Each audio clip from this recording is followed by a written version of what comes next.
Hola amigos, ¿qué tal? ¿Cómo se encuentran? Aquí con ustedes Daniel Rojas Pachas con un nuevo video para este espacio, libros y otras interferencias. Vuelvo a retomar los cómics. En esta oportunidad me voy a referir a la historia Dios ama, el hombre mata o God Loves, Man Kills de Marvel, ¿cierto? Una historia de los X-Men de los años 80, guionizada por Chris Claremont, un guionista clave, ¿cierto?, para entender el universo mutante, el desarrollo de estos personajes que muchos conocemos por series animadas, por los cómics, obviamente, y también por las adaptaciones cinematográficas. Chris Claremont es responsable de la saga El Fénix, es responsable de Días del Futuro Pasado. Muchas de estas historias han sido llevadas o han sido adaptadas al cine con, digamos, mayor o menor fortuna. Y Dios ama, el hombre mata es probablemente la historia que inspira, ¿cierto?, al director Bryan Singer, o por lo menos la que sirve de base, ¿cierto?, para la película X-Men 2. En la cual vemos la aparición del personaje William Stryker, ¿cierto? Este militar que dentro, digamos, de lo que es la película está vinculado, ¿cierto?, al origen de Wolverine, y que tiene un hijo mutante y que en el fondo lo que desea es, de alguna manera, producto, ¿cierto?, de este odio que tiene a propósito, ¿cierto?, de su hijo, de esta filiación mutante que tiene, acabar con ellos y utilizar a Javier para sus planes, ¿cierto? De alguna manera utilizar a Javier y Cerebro para desconectar a los mutantes, ya que este aparato que tiene Javier le permite ubicar a mutantes a largas distancias. Bueno, utilizar los poderes psíquicos de Javier para, digamos, destruir a todos los mutantes y acabar con lo que él considera una amenaza para la humanidad. Bueno, en el cómic original guionizado por Chris Claremont, William Stryker aparece, los planes son más o menos los mismos, de alguna manera esta parte está tomada casi, digamos, de forma bastante fiel al material original que es este cómic de los 80. Sin embargo, William Stryker aparece acá, digamos, como un personaje religioso, como una especie de pastor evangelista, un poco una representación, ¿cierto?, de lo que fueron todos estos personajes como Jimmy Swaggart o personajes de estos canales religiosos como el Club 700, y de alguna manera aparece como un fanático fundamentalista que también tiene un pasado tormentoso, ¿cierto?, debido a el nacimiento de un hijo mutante al cual asesina junto con su esposa. Y luego obviamente encuentra, ¿cierto?, en esta situación extrema el propósito para su vida y un llamado que supuestamente Dios le hace.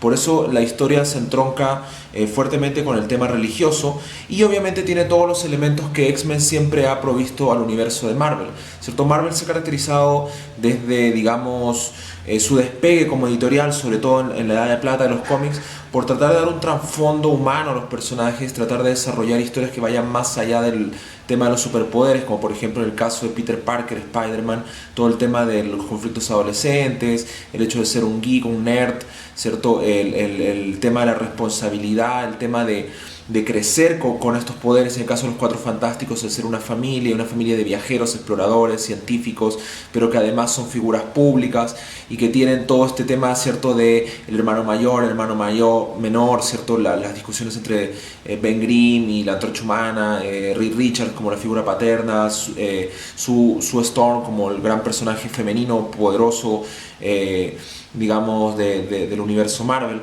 Y los X-Men obviamente tienen todo este tema, ¿cierto?, de la discriminación racial, todo el tema de la segregación, del sujeto alterno, de lo abyecto, ¿cierto?, del sujeto postergado y que es perseguido, cazado, ¿cierto?, por simplemente formar parte, ¿cierto?, de una escala de la evolución humana, pero que por estos poderes los convierte en una amenaza o los convierte, ¿cierto?, en sujetos proscritos. Y tiene todos estos dos polos súper interesantes marcados por la personalidad de Charles Xavier, el idealista, que es un poco como Martin Luther King, y esta posición más radical, un poco más fundamentalista, y a veces que cae en el aspecto del, digamos, del terrorismo que representa Magneto, ¿cierto?, con la idea de que el homo superior, el mutante, debe gobernar. Entonces, todos estos elementos sumados al tema religioso, a esta figura William Stryker que aparece por primera vez en los cómics, en esta historia, como un fanático que quiere iniciar una especie de purga, una persecución, junto con, digamos, todos estos elementos, estos personajes que son muy característicos de una época llamada Giant Size, en donde tenemos primero a Chris Claremont con Dave Cockrum, al dibujo, y luego a Chris Claremont con esta dupla magnífica con John Byrne, y que van creando estas grandes historias como Días del Futuro Pasado, que es como esta distopía media Terminator, y la saga El Fénix, donde los personajes se desarrollan muy bien, y tenemos personajes también que aparte forman una especie de Liga de Naciones, donde tenemos a Storm,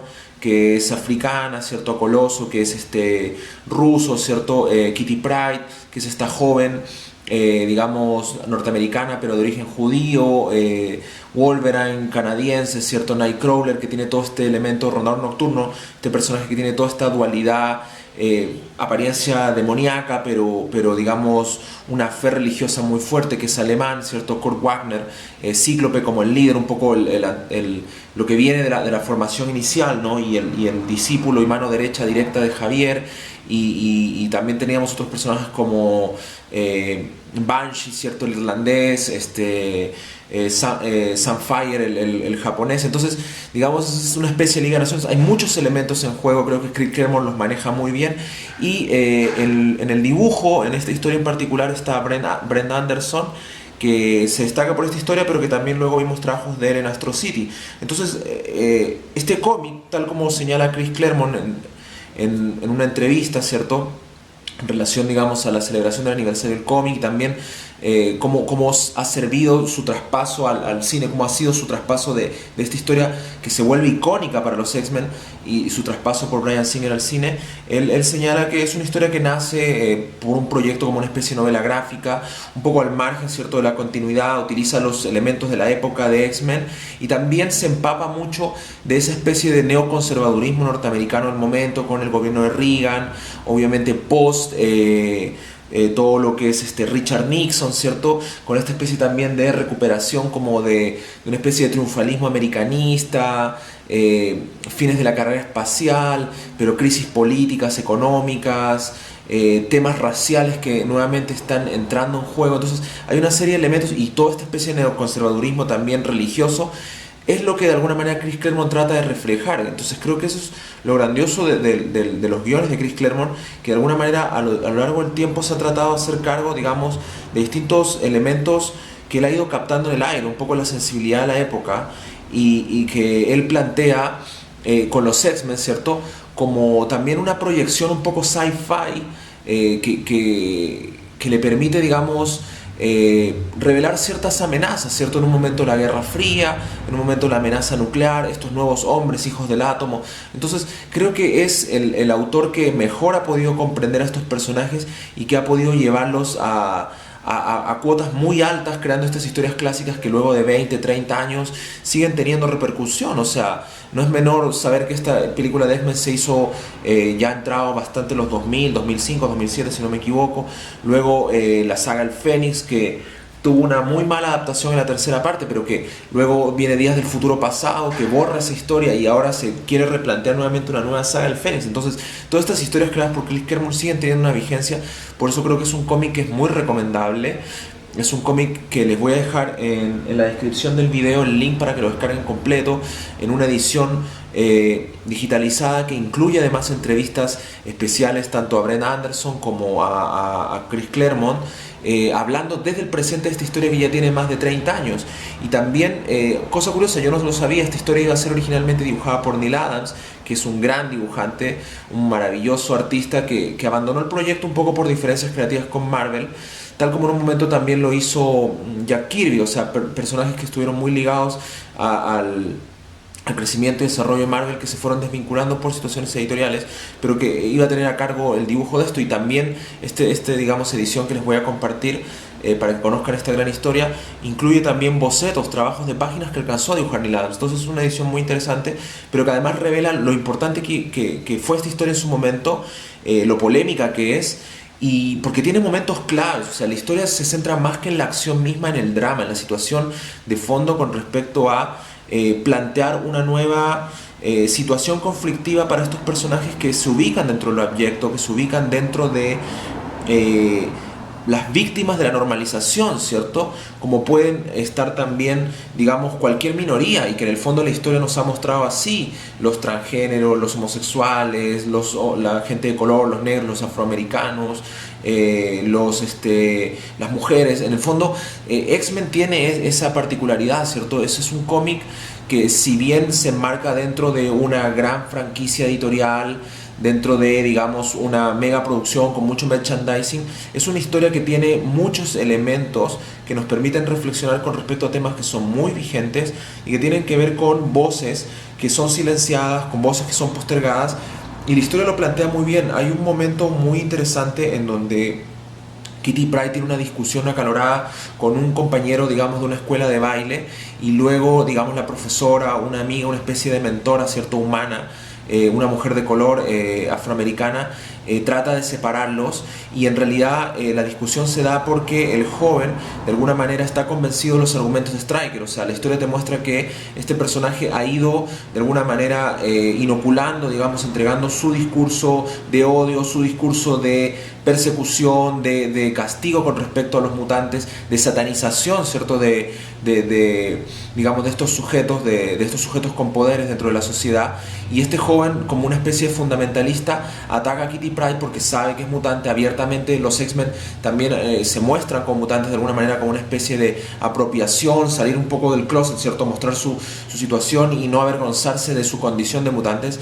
La ataca, y la profesora, cuando los separa y luego ya la situación se calma, Kitty Pryde le dice, o sea, ¿qué hubiera sido si él te dice negra? O sea, con el peso que tiene esa palabra, con toda la historia, ¿cierto?, que hay detrás con respecto a la esclavitud, con respecto al uso de la palabra como un adjetivo peyorativo, ¿cierto?, como una forma de minar la confianza, de minar la identidad y de minar la autoestima de las personas de color. En este caso, mutie, ¿cierto?, le dicen mutante, como asquerosa mutie o asquerosa mutante, y Kitty Pryde se defiende. Entonces tiene momentos como esos que son claves y son dramáticos. La historia parte también con, digamos, la persecución y el asesinato de dos niños solo por ser mutantes. O sea, los cuelgan literalmente en la entrada de su colegio. O sea, y llega Magneto y evita que esto quede ahí como una especie de, digamos, panfleto, carta o muestra pública de un ajusticiamiento. Entonces hay un ajusticiamiento como lo haría el Ku Klux Klan. Entonces la historia tiene momentos muy fuertes, momentos que dentro de un cómic comercial, dentro de un cómic más tradicional, Chris Claremont logra introducir, logra traficar estos contenidos, logra traducir también, como digo, un sentimiento de la época de minorías. Pensemos que estamos en los 80 y hay una gran efervescencia con respecto a las luchas de los homosexuales por el tema del SIDA, y luego esto va a derivar en teorías queer, en teorías con respecto al sujeto que busca una nueva construcción de la identidad, de la subjetividad. Entonces es un cómic que se enmarca dentro de una época de muchas luchas sociales importantes y que trata de reflejar eso desde el cómic hacia un público probablemente de adolescentes, pero también de jóvenes lectores, y como se presenta como una novela gráfica, como una historia cerrada, ¿cierto?, como una historia que se puede leer, que cualquier lector puede abordar, incluso si no eres fanático de los cómics, pero te interesa de repente conocer una buena historia, una historia bien contada, bien dibujada, bien estructurada. Se presenta como más abierta para los lectores y no te obliga a seguir una continuidad, y aborda temas interesantes. Hay otro momento interesante en la historia en donde ya vemos una confrontación televisada entre Cíclope, que de alguna manera es una especie de representación o una voz, digamos, clave para quien sigue los cómics de los X-Men, como líder, ¿cierto?, como voz de mando, contra Stryker, en una especie de debate público luego de un enfrentamiento, y la historia no se resuelve en realidad digamos, una lucha armada, o no se resuelve como en un cómic tradicional, simplemente con una batalla, con una escaramuza, sino que en el fondo se vuelve un tema de lucha de posiciones, lucha de tesis, ¿cierto?, con respecto a lo que es la normalidad, de tesis con respecto a lo que es el sujeto, la identidad, y lo que es de alguna manera la inclusión. Entonces creo que eso es muy interesante, y también cómo pone a los personajes en determinados momentos en posiciones críticas, ¿cierto?, tambaleando la fe o digamos la seguridad que Javier tiene con respecto a su sueño. como si viéramos a Martin Luther King dudar en momentos por lo duro que es esta lucha y chocar constantemente contra una pared de intolerancia, de represión, de persecución y de satanización. Entonces es muy interesante realmente el cómic, también como los personajes que en una historia en manos de cualquier guionista sería simplemente Magneto el villano, Magneto el villano al uso, el músculo, el tipo malo, ¿cierto? Con capa y volando. Acá no, o sea, Magneto también tiene una dimensión, se une a los X-Men, porque esta es una amenaza mayor, ¿cierto? Que los amenaza como especie, como de alguna manera como mutantes, o sea, como comunidad. Entonces es muy interesante lo que la historia plantea en distintos términos y se puede analizar de distintas lecturas teóricas y también sensibles, ¿cierto? Como lector, porque la historia te llega y te comunica temas importantes que tienen que ver con respecto a todos los que nos hemos sentido en algún punto marginados por formar parte de alguna minoría o por en algún punto simplemente estar en el lugar equivocado y ser observado,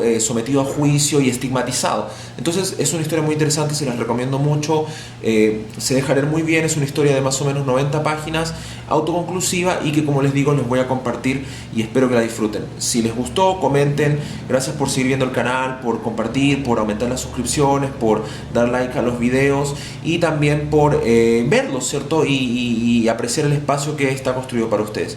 Nos vemos en un próximo Libros y otras interferencias. Hasta pronto.